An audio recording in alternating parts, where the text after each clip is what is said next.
Hello, welcome all of you to the Illinois Chamber's Chamber Day together with IACCE. We're very, very happy to have Michael Dembek, who's the Managing Director of True Partners Consulting, who just gave a great presentation on federal tax reform and what it means for Illinois businesses and could mean for state tax policy as well as your federal taxes as well. So just want to go ahead and jump on in. Thanks for being here. Absolutely. Great presentation.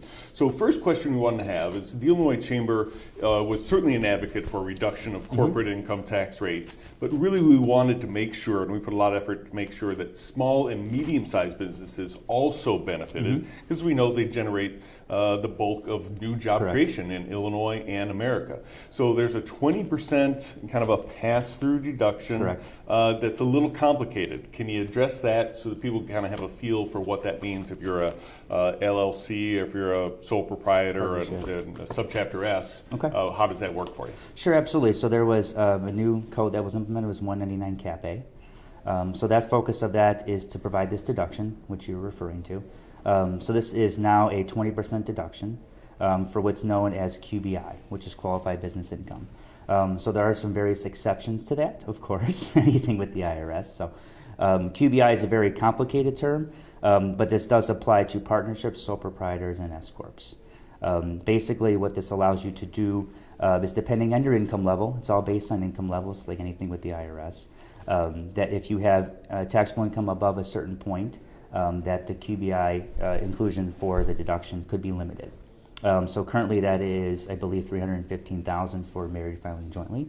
So if you're an individual, a partnership or an S corp, and you have taxable income below $315,000, that 20% deduction is 100% available. Okay. If you exceed that threshold, there are some limitations to that. There is an actual investment limitation and also a wage limitation, which maxes out in the $400,000 range. So for the small businesses, this is a major driver. And the whole goal of this process is to kind of bridge the gap, as I mentioned in the presentation, between the corporate federal deduction in the tax rate from 35 to 21 down to, so that the individuals and the partnership entities and the S corps can get more in line with the corporate structure, to kind of entice people to stick with that process and continue to invest, and especially in the state of Illinois. Okay, excellent, excellent. The other thing that we've already seen in other states, New York is in the news, California's in the news, and usually that's not good policy from a business standpoint, that they're trying to get around certain aspects of the federal tax reform that are very positive for businesses because they don't want to, they want to keep businesses high, tax rates high.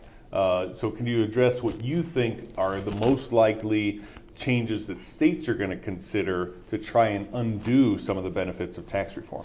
Sure. I mean, yeah, the law is the law of the land. So that is the process that's currently in place. So as you mentioned in New York, Homo is trying to get around, I think, mostly focused on the $10,000 state income tax deduction. Obviously, he's focused on that because people in New York pay a significant property tax. But anybody in DuPage County or a lot of places Illinois is no tell you that property taxes are very high there. Illinois is no exception, along with California. So that's their enticements, because they want to keep residents in the state to drive business, right? Generate jobs and all that. So they're afraid that if obviously the tax limitation that they have for the deduction goes down, that it's going to hurt their individuals and hurt the constituents, which is going to potentially drive people out of New York, drive people out of California.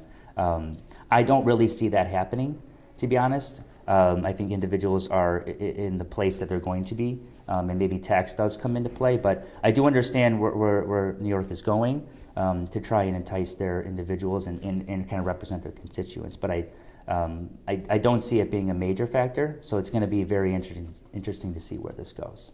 Okay, excellent. Last question is, I think all of us in our paychecks have seen the withholding change in a positive way, meaning our paychecks have all increased as withholding has been readjusted based on the new tax rates. Correct. You made a great point that that doesn't include different deductions, but it's just the rate that it reflects.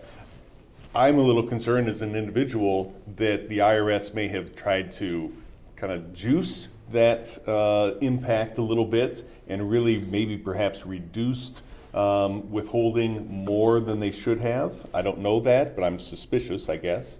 So can you talk to me about what you think the industry or individuals are going to do to make sure that the IRS has indeed done an appropriate reduction of the withholding so that everybody doesn't have a real bad time with their taxes next year? For 2018. Yeah. Yeah, so the implication is obviously for 2018, they did change to 7 tax brackets. With the maxing out of 37%. They just issued guidance on the actual withholding. So that will be reviewed. I definitely guarantee that to be reviewed by various entities to make sure that that is correct. As I mentioned in the presentation, the withholding that you're mentioning is based on just W-2 wages. It's not necessarily applicable to your interest income, dividend income, capital gains, or any other income that you may have. So you're still obligated to withhold for those other components and remit payments in an estimated payment process. But it's going to be interesting to see. I do see that the entities will verify, because I do see the concern, right, that there's going to be too less withholding, and that's going to come back to ding some taxpayers. So, but we do have some time to get that figured out because it's only April 11th, so there is some time to adjust for that. Very good. Michael, thank you very much for being here Absolutely. today. A great presentation. Thank you. And thanks for being part of Chamber Day 2018. Thank you. It's been my pleasure. Thanks, everybody.